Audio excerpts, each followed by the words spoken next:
luka, darah bercucuran di mana-mana. Ya. 27 tusukan pedang di tubuhnya dan Al-Husain masih bertahan. Ya. Dalam keadaan sudah kesakitan, bergetar tubuh Al-Husain, sakaratul maut. Ditarik itu tombak pendeknya, ditusukkan ke ulu hati Al-Husain. Di saat itu Al-Husain syahid. Tepat hari Jumat, di siang hari di waktu Jumatan, tanggal 10 Muharram tahun ke-61 Hijriah. Alhamdulillahirrahmanirrahim. Wa binassin wa ala amrina wa din. Wassalatu wassalamu ala ashrafil anbiya wa sayyidina wa nabiyina Muhammadin wa ala alihi asma'in. Wa man tabi'ahum bi ihsan ila yaumiddin. Ma sha Allah kana wa ma lam yasha lam yakun, la hawla wa la quwwata illa billahi al-'aliyyil azim. Qala Allah ta'ala fi kitabil karim bi qawli yahtadi al-muhtadun. A'udzu billahi samil 'alim minasy syaithanir rajim min hamzihi wa nafthihi wa nafthihi. Ya ayyuhalladzina amanu atti'ullaha wa atti'ur rasula wa ulil amri minkum fa in tanazza'tum fi syai' faruddu ila Allahi wa rasul in kuntum tu'minuna billahi wal yawmil akhir dzalika khairu wa ahsanu ta'wila. Bapak Ibu yang dirahmati Allah Subhanahu wa taala, kembali kita kepada kajian tentang peristiwa Karbala. Nah, Bapak Ibu dirahmati Allah Subhanahu wa taala, kemudian apa yang terjadi? Maka pasukan Hur bin Yazid, Al-Hur bin Yazid, dan juga ditambah dengan pasukan tambahan yang kemudian ada Umar bin Sa'ad, itu dalam perjalanan menuju ke Kufah. Maka dihalaulah Al-Husain bersama keluarga besar Rasulullah SAW, Ahlul Bait. Kemana? Ke Karbala. Sesampainya di Karbala hari Rabu tanggal 8 Hijriah. Dan betul diblokade selama 3 hari. 8, 9, 10. Hari Rabu, Kamis, Jumat. Bayangkan 3 hari tanpa kehabisan makanan, kehabisan minuman. Ya, daerahnya kering kerontang. Makanya Al-Husain memerintahkan Al-Abbas bin Ali bin Abu Thalib, ya sepupunya sendiri, untuk adiknya sendiri maksud saya, untuk mengambil beberapa orang untuk membawa gerabah besar sebagai tempat untuk mengambil air di Sungai Efrat, dan juga untuk memerangi para penghalang dari pasukan Al-Hur bin Yazid. Al-Abbas pergi bersama 50 prajurit bersama gerabah air itu untuk diisi penuh air minum. Utusan ini berhasil menghalau para penghalang dan pasukan dari Umar bin Sa'ad, dan berhasil membawa pulang air untuk keluarga Rasulullah SAW itu. Nah, namun apa yang terjadi? Air itu tidak selamanya bertahan, tapi terus habis karena sampai tanggal 9, sampai tanggal 10, hingga pada akhirnya pada tanggal 10 hari Jumat pagi-pagi, Al-Husain menasihati beberapa orang yang ada di pasukan tadi, yang di dalamnya ada Al-Hur bin Yazid dan Umar bin Sa'ad. Nasihat ini membuat mereka faham betul siapa yang mereka hadapi. Ya, siapa yang mereka hadapi, Bapak Ibu rahmati Allah, adalah cucu Rasulullah SAW. Ya, di mana Al-Husain kemudian membacakan beberapa hadis Rasulullah SAW, bukan berarti untuk menyanjung dirinya, tetapi untuk menyampaikan, mengingatkan mereka tentang apa yang disabdakan Rasulullah SAW.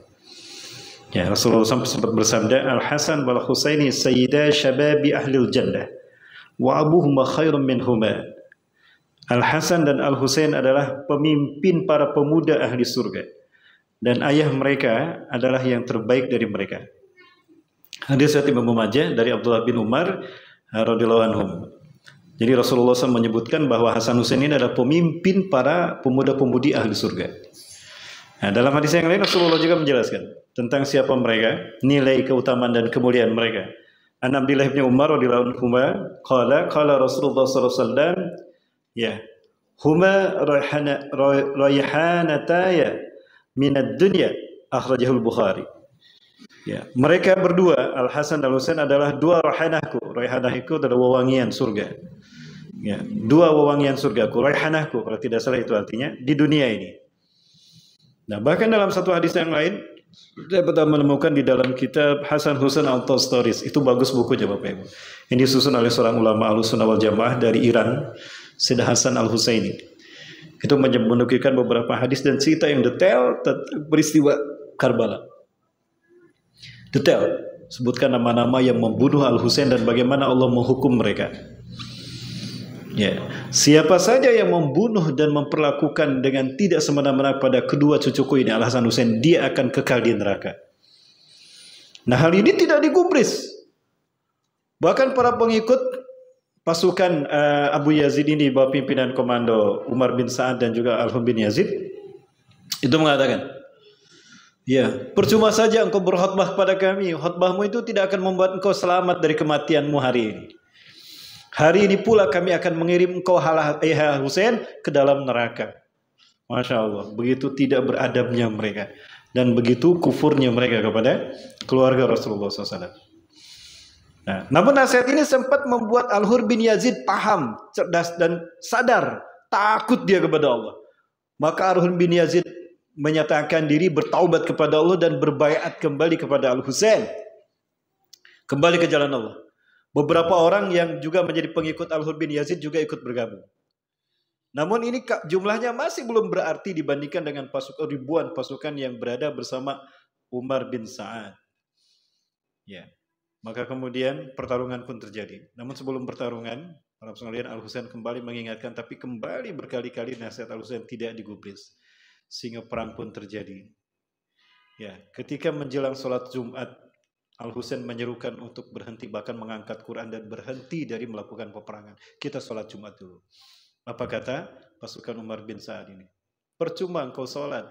Ya, sholatmu tidak akan menyelamatkanmu ke neraka yang sebentar lagi kau akan masuki. Masya Allah. Begitu keji dan kufurnya mereka. Hingga apa yang terjadi Bapak Ibu sekalian, maka perang pun terjadi. Al-Husain melakukan ibadah sholat, namun tidak sedikit dari mereka yang melindungi Al-Husain itu gugur. Termasuk Al-Hur bin Yazid, syahid. Pertarungan terjadi, Bapak Ibu sekalian mati Allah, dan tidak kurang dari 34 sabetan pedang ada pada tubuh Al-Husain. Dan tidak kurang dari 27 tusukan pedang ada pada tubuh Al-Husain. Dalam keadaan perang tadi, luar biasa luka dan dehidrasinya, darah bercucuran, sehingga berkuranglah tenaga Al-Husain. Dalam keadaan lemas dan kehausan, salah seorang ajudan daripada Al-Husain membawa gelas untuk memberinya minum. Diterima dan bersyukur Al-Husain bisa sempat mau meminum dulu. Tapi belum sempat itu diminum, sebilah panah menembus kedua pipinya. Maka kemudian beliau terjatuh dan airnya pun tumpah dan tidak setetes pun sempat untuk dimasukkan ke mulut beliau. Beliau mencabut panah tadi, dicabut, ya dipatahkan dulu, cabut. Kemudian ajudannya itu sudah meninggal dunia, sudah syahid karena panah-panah. Bayangkan ribuan yang menyerangnya. Ajudannya pun sudah syahid. Beliau merangkak ke sungai Efrat untuk mengambil air dengan gelas yang tadi. Ya, seseorang membidik Al-Husain dari belakang sehingga panah tembus dari dagu ya, sampai ke rahang ya. Maka Al-Husain terkujur di pinggir sungai Efrat. Itu di siang bolong, di tengah hari, di tengah siang yang panas luar biasa. Ya, dalam satu riwayat diceritakan datanglah Sinan bin Anas An-Nakhai. Dia menginjak kaki dan paha Al-Husain dalam yang keadaan terkapar begitu. Dengan rasa benci dia mengeluarkan tombak pendeknya, dia tusukkan ke selangkangan kanan Al-Husain. Menjerit Al-Husain kesakitan. Bayangkan sekali lagi, dengan tubuh penuh dengan luka, darah bercucuran di mana-mana. Ya. 27 tusukan pedang di tubuhnya dan Al-Husain masih bertahan. Ya. Dalam keadaan sudah kesakitan, bergetar tubuh Al-Husain, sakaratul maut. Ditarik itu tombak pendeknya, ditusukkan ke ulu hati Al-Husain. Di saat itu Al-Husain syahid. Tepat hari Jumat, di siang hari di waktu Jumatan, tanggal 10 Muharram tahun ke-61 Hijriah. Tidak puas dengan membunuh Al-Husain dengan cara demikian, Sinan bin Anas An-Nakhai dalam satu riwayat yang lain juga mengeluarkan belatinya, disembelih sampai putus kepala Al-Husain. Karena dia mendapatkan janji dari Yazid bin Muawiyah, siapa yang bisa membawa kepala Al-Husain, dapat berapa juta dinar. Kalau tidak salah berapa ya? 20.000 dinar. 1 dinar 2,5 juta. Berarti berapa? 500 miliar. 1,5 triliun. Betul ya? Berapa tadi? 20.000 ya? 20.000 dinar. 1 dinar 2,5 juta. Jadi berapa? 500 juta kan? Setengah miliar ya? Betul? Halo? Wah, ini harus tanya ke yang pintar matematika ini. Di mana? Nah, jawab Allah. Itulah yang terjadi. Maka apa yang terjadi kemudian? Yang syahid dan hampir semua keluarga Rasulullah SAW termasuk Al-Husain, laki-laki yang gugur dari keluarga Rasulullah, Ahlul Bait Rasulullah SAW, yang gugur itu tubuhnya tidak utuh. Kepalanya pasti putus, termasuk Al-Husain. Dicincang, dimutilasi. Yang tersisa adalah Zainab binti Ali bin Abi Thalib, adik daripada Al-Husain dan yang lainnya. Hanya beberapa laki-laki, itu pun yang masih kecil. Bahkan Al-Husain sempat menggendong anaknya dan anaknya pun terkena panah. Itulah biadabnya mereka. Saya sampai menangis membaca kisah ini dalam buku Hasan Husain atau Stories tadi. Yang mana mati Allah, ringkas cerita karena waktu kita tidak banyak. Intinya, pulanglah Zainab binti Ali sambil mengutuk mereka yang telah membunuh Al-Husain. Membacakan ayat-ayat dan hadis-hadis Rasulullah yang berkaitan dengan peristiwa itu. Ya, dan memang betul Bapak Ibu sekalian yang dirahmati Allah. Setelah peristiwa itu, Abdullah bin Zubair, kalau tidak salah, beliau melakukan pembalasan, menghukum pasukan yang membunuh keluarga Rasulullah SAW. Semuanya tidak ada yang tersisa, termasuk Umar bin Sa'ad, bahkan Yazid bin Muawiyah pun tidak selamat. Ya, itu Bapak Ibu yang dirahmati Allah. Namun, apa yang terjadi? Peristiwa ini, sejarah ini kemudian dimanfaatkan oleh orang-orang yang benci kepada Islam dan kaum muslimin untuk memecah belah umat Islam. Bahkan diantaranya dibuatkan sebuah faham yang mengkultuskan Al-Husain, sehingga peristiwa syahidnya Al-Husain ini dirayakan. Bahkan tempatnya pun dibangun. Inilah Karbala, Masjid Al-Husain, yang diklaim disinilah terdapat kuburan dari jasad yang tersisa dari tubuhnya Al-Husain. Dan kepalanya ada yang mengklaim ada di Mesir. Bapak Ibu kalau ke Al-Azhar Kairo, tidak jauh dari Masjid Al-Azhar itu ada Masjid Al-Husain. Diklaim di sana ada kepalanya Sayyidina Husain radhiyallahu anhu. Ya, jadi terpisah antara kepala dengan jasad.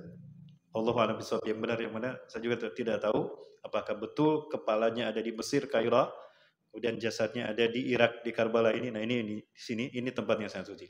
Disinilah mereka melakukan ibadah yang sebetulnya tidak ada perintahnya dari Allah dan Rasul, dan mereka mengkultuskan Al-Husain. Beberapa saat kemudian akan saya bawa Bapak Ibu sekalian untuk melihat bagaimana mereka mengkultuskan Al-Husain sampai di tanah suci Mekah.